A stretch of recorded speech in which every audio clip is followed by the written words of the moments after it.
"You don't know who I am," the ragged little girl shouted at the furious millionaire. Then she shows an old photo next to his father, and everyone is shocked to discover that, "Comment giving my story a score from 0 to 10. Your opinion is very important, and subscribe to my channel to support my work. I'm counting on your help." The shout sliced through the muggy afternoon air like a knife, echoing through the cobblestone streets of the historic town at exactly 3 in the afternoon. The 52-year-old widowed millionaire nearly dropped his coffee cup as he stepped away from the window of his luxury apartment. It was always at the same time, always with the same desperate intensity. For 3 weeks straight, that sound had been coming from the old Victorian house across the street, a faded yellow 2-story building with peeling blue window frames that starkly contrasted the sleek elegance of his modern condo. "Must be a kid throwing a tantrum," he muttered to himself, straightening his tie before returning to his work. As the owner of one of the largest construction companies in the region, he was used to solving complex problems, but he preferred to steer clear of other people's dramas, especially after 5 years of living alone. Ever since he lost his wife on a rainy night, he preferred not to remember. His wealth had grown exponentially through investments in the stock market, but all that riches couldn't fill the void he felt. Across the street, inside the Victorian house, the 4-year-old girl huddled in the corner of the kitchen, her small arms unable to understand why her aunt hated her so much. The 38-year-old woman held a metal spoon firmly, having heated it on the gas stove, her eyes bloodshot from the alcohol fixed on the child trembling before her. "You're a curse on this house," the aunt hissed, her voice slurred from the booze she'd been consuming since noon at the local dive bar. "Because of you, my sister is gone. Because of you, I lost everything." The spoon came down hard on the girl's small arm, leaving a red mark that would join the other scars that dotted her thin arms. The child bit her lip to avoid screaming louder. She had learned that screams only enraged her aunt more, who had worked at City Hall until being fired for constant absences caused by her addiction. The girl closed her eyes and tried to remember her mother's gentle voice, singing that lullaby before bed. It was all that remained of her now, fragments of memories and a melody that insisted on echoing in her mind during the most painful moments. "Stop whimpering," the aunt grunted, putting the spoon away in the drawer as if it were the most natural thing in the world. "Go to your room, and I don't want to see you until tomorrow. And if you smear the walls with that dirty charcoal again, you'll see what real punishment is." The child ran to the small room at the back of the house, a stuffy space with an old bed and a crucifix on the wall. There she curled up in the thin sheet and began to hum her mother's song softly, the only thing that still comforted her. She didn't know that, across the street, someone had finally paid attention to that melody. The businessman stopped reviewing the contracts when he heard the faint but distinct sound. He knew that song. His wife used to sing it when she cooked, a folk song about free birds. But where was it coming from? He approached the window again, his eyes scanning the facade of the Victorian house. One of the back windows was slightly open, and from there came that child's voice, trembling but persistent. For the first time in 3 weeks, he felt something other than simple annoyance. There was something in that voice that struck a sensitive chord in his chest, something that reminded him of responsibilities long buried under layers of work and isolation.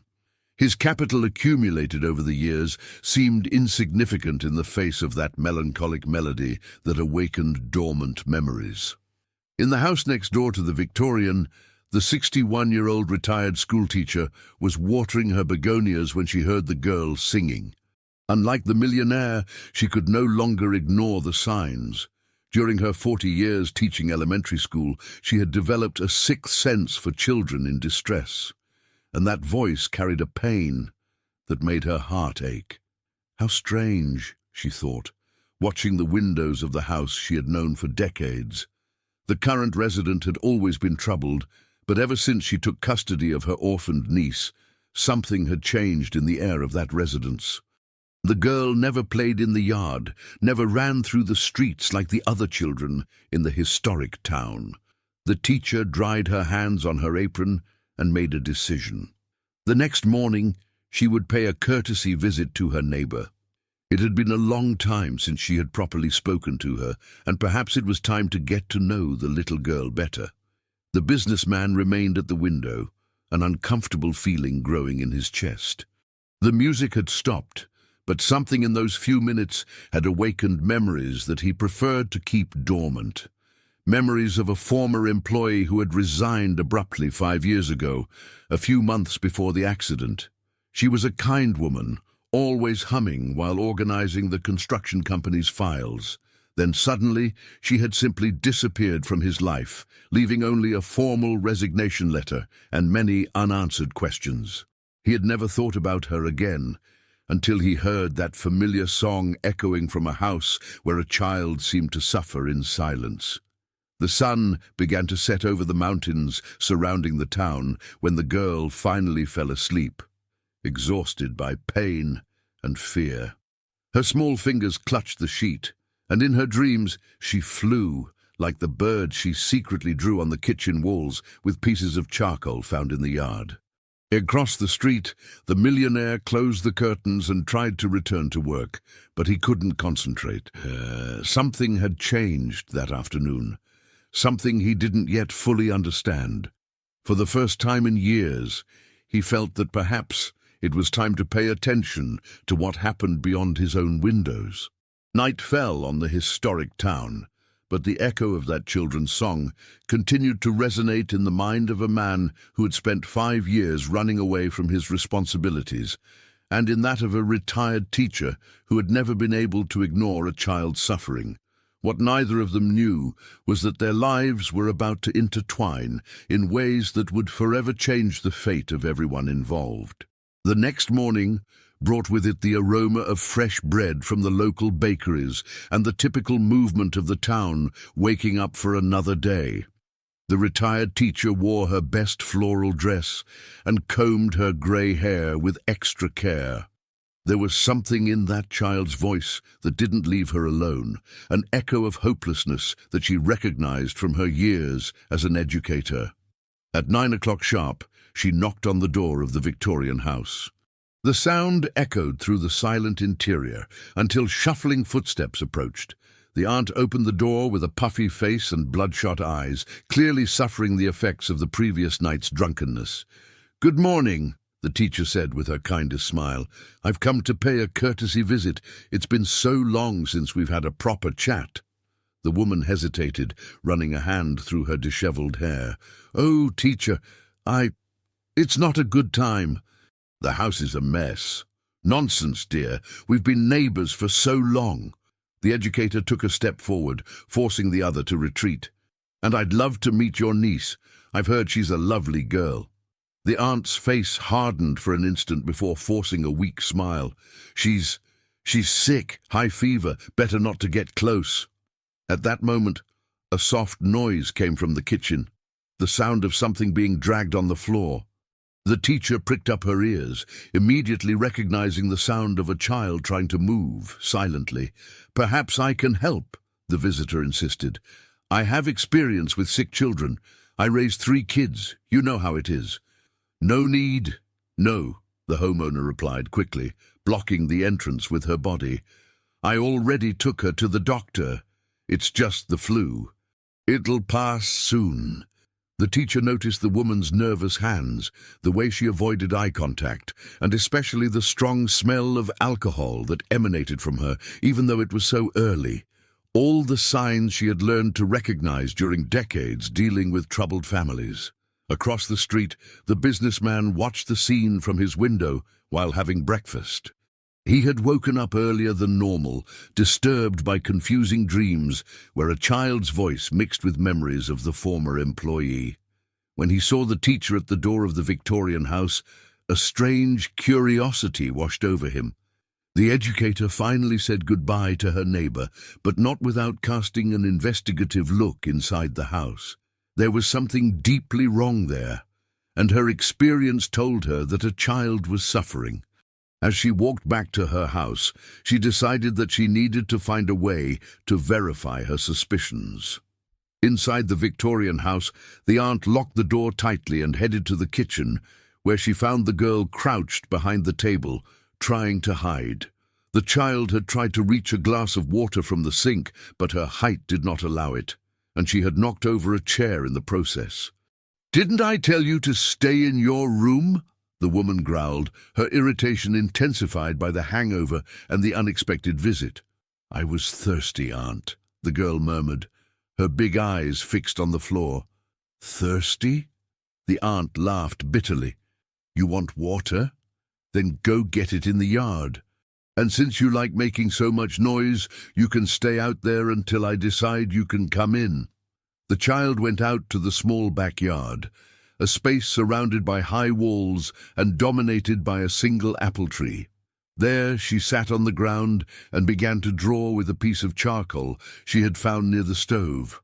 They were always birds, small, large, some flying, others perched on imaginary branches. Each stroke represented her dream of freedom, of flying away from that house where pain was her only constant companion. The hours passed slowly. The aunt had locked the back door, leaving the girl in the yard under the strong midday sun. The child began to feel dizzy, but she knew that knocking on the door would only result in more punishment. So she began to sing her mother's song softly, the melody being her only source of comfort. It was this melody that reached the millionaire's ears again. This time, he couldn't ignore it. There was something too familiar in that voice, in that specific song. He picked up his cell phone and, almost without thinking, began to record. He didn't know exactly why, but an instinct told him that he might need that evidence. As he recorded, fragments of memories began to fall into place in his mind. The employee hummed that same song while she worked. She who had been an exemplary employee until she disappeared abruptly. The woman who always spoke fondly about her little daughter, a girl named Lily, the businessman murmured, his cell phone trembling in his hands. The former employee's daughter was named that. The realization hit him like a punch in the stomach. The child who was suffering in the house across the street was the daughter of his former employee, the kind woman who had worked for him for 3 years before simply disappearing. How hadn't he made this connection before? The millionaire put away his cell phone and began to pace back and forth in his apartment. He vaguely remembered the employee mentioning family problems, a sister she didn't get along with, financial difficulties.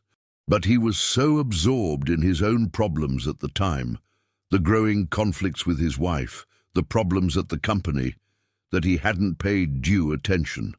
Now, 5 years later, her daughter was across the street, and from the sounds coming from that house, she wasn't in a good situation. The guilt he carried for the loss of his wife multiplied, now including regret for not having helped when she clearly needed it. His dollar fortune, which had grown through careful investments and profitable applications, seemed insignificant in the face of this discovery. At 3 o'clock in the afternoon, punctually, the screams started again.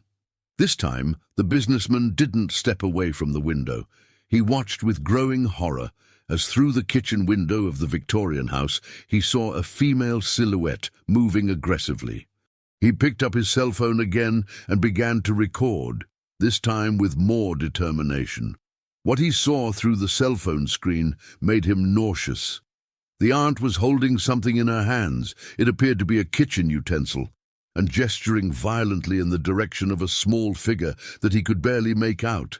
The girl's screams echoed through the afternoon, and this time the millionaire couldn't pretend they were just childish tantrums. When the silence returned, he remained at the window for a few more minutes, his heart pounding in his chest. He had just witnessed something that would change everything. The question now was, what would he do with this information?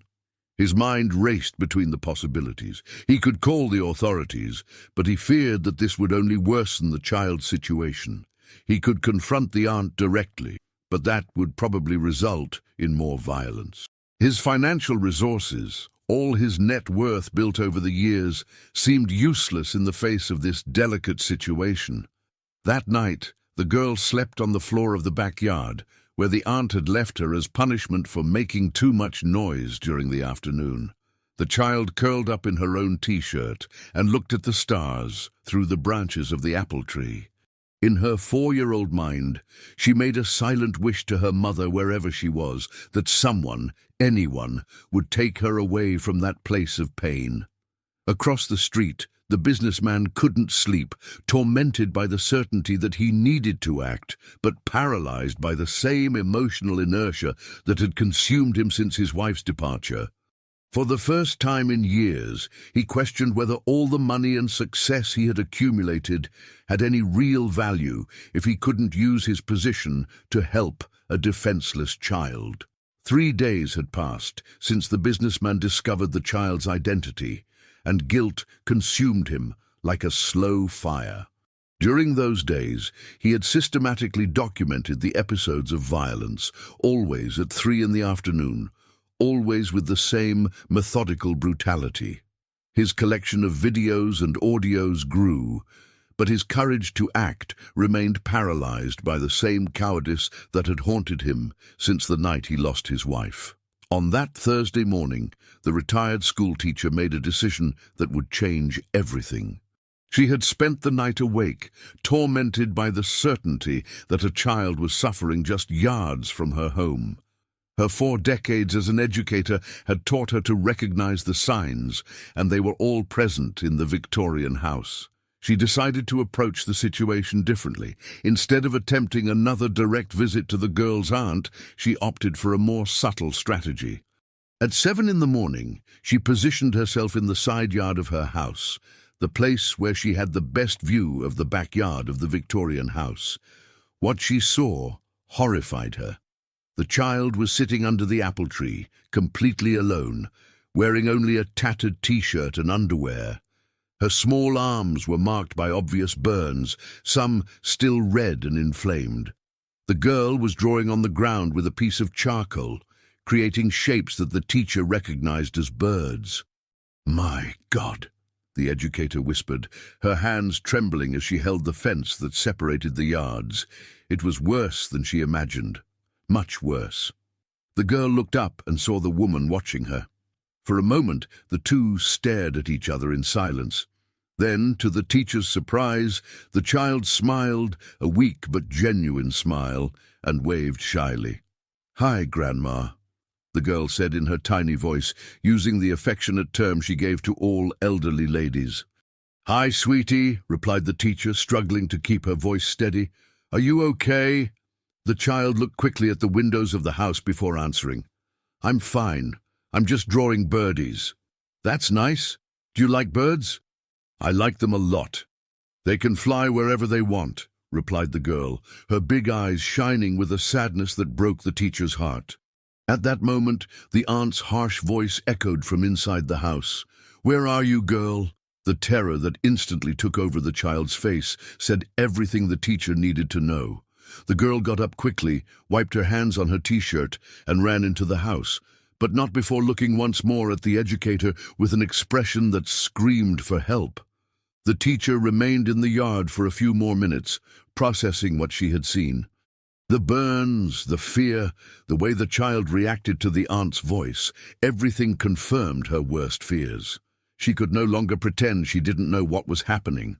Meanwhile, across the street, the millionaire had witnessed the entire interaction. Through his window, he could partially see the yard, and the sight of the marks on the girl's arms made him sick. For the first time in 5 years, he felt a genuine fury burning in his chest. The former employee had trusted him in some way, even if indirectly, even if he didn't know it at the time. She had left her daughter in the care of a family that lived in the same town where he lived. And now this child was being tortured while he watched from his comfortable window, paralyzed by his own cowardice. At 11 in the morning, the teacher made a courageous decision. She put on her best business casual attire, took a tray of homemade cookies she had prepared as a pretext, and headed again to the Victorian house. This time, she wouldn't take no for an answer. The aunt answered the door reluctantly, clearly annoyed by the neighbor's insistence. "Teacher, I already told you it's not a good time." "Honey, I brought some cookies I made yesterday," the educator interrupted firmly, "and I insist on getting to know the little one better. As old neighbors, it's our duty to support each other." Before the woman could protest, the teacher had already entered the house, using all the authority that decades of classroom experience had given her. The interior of the Victorian house was dark and smelled of mildew mixed with alcohol. Old and poorly maintained furniture occupied the living room, and there was a heavy atmosphere that made the air seem difficult to breathe. "The girl is sleeping," the aunt lied, "blocking the path to the back of the house. What a pity." "Maybe another time then," said the teacher, but her experienced eyes had already catalogued several disturbing details. Dark stains on the kitchen floor that seemed to have been poorly cleaned, a metal spoon left on the stove, and mainly small charcoal drawings on the walls that had clearly been made by a child. At that moment, a low sound came from the direction of the kitchen, a muffled sob, almost imperceptible. The teacher and the aunt froze. The silence that followed was tense and revealing. "It must be the neighbor's cat," the homeowner said quickly, but her voice trembled slightly. The educator smiled and nodded, but had decided that she had seen enough. "Well, I'll let you rest then. But remember that I'm always right next door if you need anything." Anything at all. The teacher's tone made it clear that it wasn't just a casual offer of help. It was a subtle but direct warning. After the visitor left, the aunt locked the door tightly and headed to the kitchen, where she found the girl curled up behind the stove, trying to hide. The child had cried upon hearing the teacher's gentle voice, remembering the kindness she had once known. "You were making noise," accused the woman, her eyes already shining with the familiar fury. "No, Aunt, I didn't make noise," protested the girl, but her small voice sounded weak even to her. The aunt took the metal spoon that was on the stove and placed it directly in the flame. The child recognized the ritual and began to tremble. She knew what was coming next. "You want to get attention, don't you?" hissed the woman as the spoon heated up. "You want the neighbors to come here and ask questions? You think I don't know how to take care of you?" Across the street, the businessman had positioned his cell phone in the window and was recording again. This time, he managed to capture not only sounds, but also partial images through the kitchen window. What he saw made him make a decision that would change everything. He could no longer be just a silent observer. The former employee had been a good person, a dedicated employee who always spoke of her daughter with love. This child was his responsibility now, whether he wanted it or not. All his accumulated capital, his investments in stocks, and even his applications in bitcoins meant nothing if he couldn't use his position to protect a defenseless child. While the girl suffered another episode of systematic torture, the millionaire made a call that he hadn't made in months. He called his personal lawyer and old college friend. "Robert, I need your help with a delicate situation," he said, watching through the window as the child's screams echoed through the afternoon. "It's about a child, and I think it may be a matter of life." The lawyer, surprised by the urgency in his friend's voice, agreed to come immediately. For years, he had observed the emotional isolation that the businessman had built after the loss of his wife, and this was the first time he had heard him show genuine concern for someone other than himself. That afternoon, after the aunt fell asleep drunk on the living room couch, the girl managed to slip silently into the backyard. Her new burns stung, but the physical pain was less than the pain in her heart. She sat under the apple tree and looked at the stars, humming her mother's song softly. What she didn't know was that for the first time in months, someone was truly paying attention to her suffering. The businessman remained at the window, watching the small silhouette in the yard, while awaiting the arrival of his lawyer. His fortune, all his material wealth, would finally have a greater purpose than simply accumulating more money. The retired teacher also couldn't sleep, carefully planning her next steps. She had decided that the next morning she would seek the competent authorities, armed with her detailed observations and her decades of experience dealing with vulnerable children. The gears of fate began to move, and the girl's life was about to change in ways that she couldn't even imagine.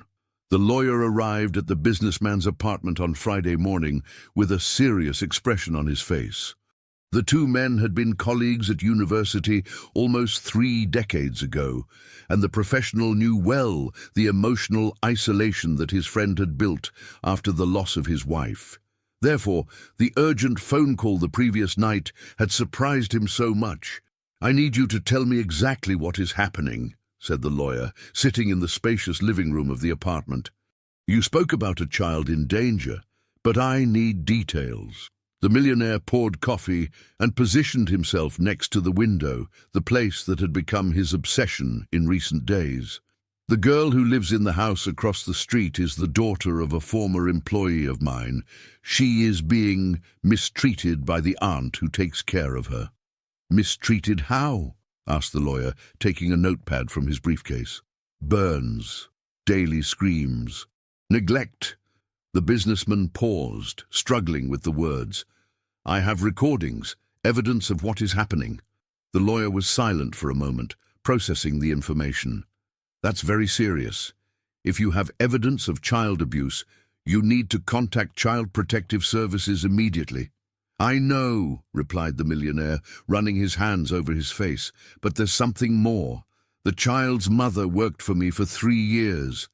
She left abruptly in 2019, a few months before the accident with my wife.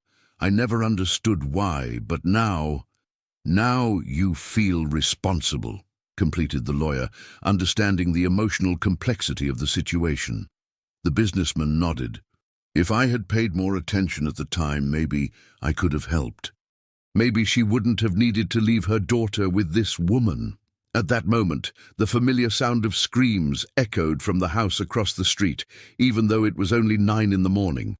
Both men turned to the window, and the lawyer could see the expression of anguish on his friend's face. "Does this happen every day?" he asked, horrified. "At 3 in the afternoon, religiously." "But sometimes at other times too," replied the millionaire, picking up his cell phone. "Do you want to see the recordings?" The lawyer watched the videos in growing silence, his face paling with each scene. As a professional specializing in family law, he had seen many cases of child abuse, but something in the systematization of that violence disturbed him deeply. "We can't wait any longer. I need you to give me all these recordings today. I'm going to contact Child Protective Services and the district attorney. This child needs to be removed from that house immediately." While the two men planned the intervention across the street, the girl lived another day of terror. The aunt had woken up with a particularly severe hangover and discovered that there was no more alcohol in the house. Her irritation multiplied when she found new drawings of birds that the child had made on the kitchen wall during the early morning. "How many times do I need to tell you not to smear the walls?" shouted the woman, holding the girl by the arm with enough force to leave marks. "You're a plague, a curse on this house." The child tried to explain, to say that she had dreamed of her mother and that the drawings made her feel less alone, but the words were lost in sobs. At 4 years old, she still didn't fully understand why her aunt hated her so much, why each day brought new pain. The retired teacher, who had spent the morning downtown seeking the competent authorities, returned home just as the most intense screams began. This time she didn't hesitate. She picked up her phone and dialed Child Protective Services, reporting everything she had observed in recent days. "It's an emergency," she said in a firm voice. "I'm absolutely certain that a child is being tortured in this house. I need you to come today." The counselor on the other end of the line, who knew the teacher's reputation in the community, took the report very seriously. "We'll organize a visit later today. Can you provide us with the exact address?" Meanwhile, the lawyer had managed to contact directly the prosecutor responsible for child protection cases in the region. The combination of the video evidence provided by the businessman and the detailed report of the teacher created an urgent case that couldn't be ignored. Two independent complaints about the same child on the same day, said the prosecutor on the phone. That confirms the seriousness of the situation. I'm authorizing an immediate intervention. At 2 in the afternoon, a coordinated operation was being assembled. The child protection counselor, accompanied by 2 social workers and a court officer, was heading to the street where the Victorian house was located. The teacher had offered to accompany the team, using her experience with traumatized children. The businessman watched everything from his window, his heart pounding in his chest.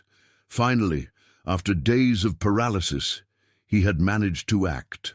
His lawyer was by his side, both witnessing the moment that would change the girl's life forever. "You did the right thing," said the lawyer, placing his hand on his friend's shoulder. "I hope it's not too late," replied the millionaire, his eyes fixed on the team approaching the Victorian house. In the house, the aunt had gone out to buy alcohol at the local dive bar, leaving the girl locked in the stuffy room. The child continued to sing softly, unaware that her life was about to change radically. When the counselor knocked on the door of the Victorian house and received no answer, she used her legal authority to enter the property.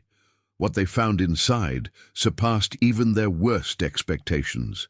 A dirty and poorly maintained house, a strong smell of alcohol, and obvious signs of neglect in all the rooms. It was the teacher who first heard the faint voice coming from the room at the back. "There's someone here," she said, guiding the team down the hall. When they opened the door to the room and found the girl huddled in the corner, singing her sad song, everyone present felt a pang in their heart. The child raised her big, scared eyes without understanding who these people were or what they wanted from her. "Hi, sweetie," said the counselor, crouching down to be at the child's height. "My name is Anna. We've come to help you." The girl looked at the teacher, recognizing the kind lady who had talked to her in the yard. A glimmer of hope shone in her eyes, but it was quickly replaced by fear. "Aunt will be mad," she whispered. "You don't have to worry about that now," said the teacher, reaching out her hand to the girl. "We're going to get out of here, okay?" In the months that followed, the child's life was completely transformed. Initially placed in foster care, she received all the necessary medical and psychological care. Her burns healed, her weight returned to normal, and slowly she began to trust people again.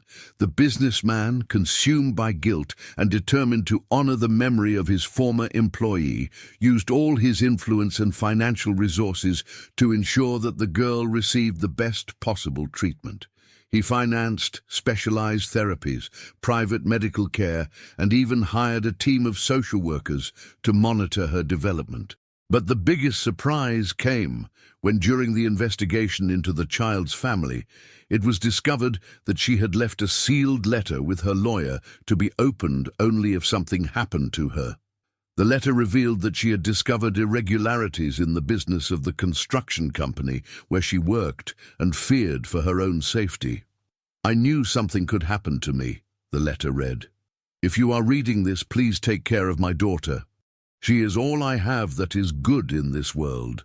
The revelation deeply shook the businessman, who discovered that his former employee had tried to protect him by alerting him about illegal practices by some partners, being silenced before she could fully expose the corruption. Determined to honor her memory and protect the daughter she had left behind, the millionaire made the most courageous decision of his life. He used all the evidence that the employee had collected to expose the corruption in his own company, losing much of his fortune in the process, but ensuring that justice was done.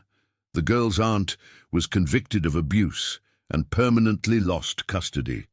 The businessman, after a long legal process, obtained the adoption of the child, thus fulfilling her mother's last wish. 2 years later, in a simple but loving home, the girl, now 6 years old, ran through the garden drawing birds in the air with her fingers, finally free to fly as she had always dreamed. The man, who had once been a millionaire, now with modest resources but with a heart at peace, watched her play, knowing that he had found true wealth, the love of a daughter, and the tranquility of having done the right thing. His new family, built on truth and love, had proven that sometimes losing everything is the only way to gain what really matters.